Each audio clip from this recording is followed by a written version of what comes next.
Des sensations et surtout un paysage loin d'être désagréable pour accompagner cette descente de 750 mètres. La luge sur rail au col de la Schlourte vit son premier hiver et elle le vit plutôt bien.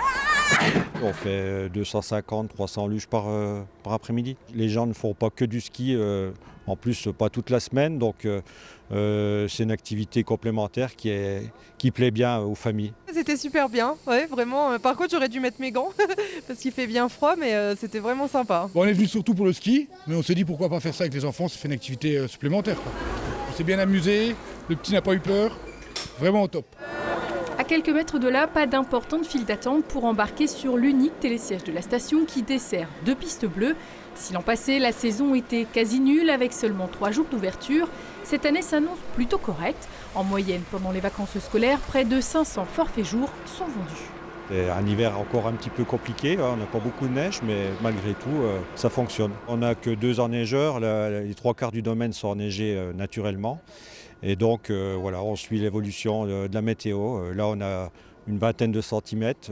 Bon, le terrain est relativement propre, donc ça suffit pour skier facilement. Pouvoir skier facilement et sans pression de la foule, c'est bien pour ces raisons que les skieurs, venus majoritairement en famille, choisissent le col de la Schlourte. C'est une station familiale et qu'on n'a pas besoin de plus que 2 pistes de ski pour s'amuser avec les enfants. Donc c'est très très bien, en plus on a de la chance avec le temps, c'est magnifique. En général, on va plutôt sur Jarami, mais comme il n'y a pas plus de neige qu'ici, c'est pas la peine d'aller en bas. Parce que c'est un peu ludique, ça change. Habituellement, c'est plus la Bresse-Gérardmer, mais il y a quand même beaucoup plus de monde. Et c'est un plus petit domaine. On voit de toute façon, il y a beaucoup d'enfants, donc pour apprendre, c'est plus facile. Pour faire fonctionner le domaine, ils sont ici une petite dizaine de salariés, dont 5 permanents. Les stations vosgiennes connaissent actuellement une des périodes les plus denses avec les vacances scolaires de la région parisienne, du nord et de l'est de la France.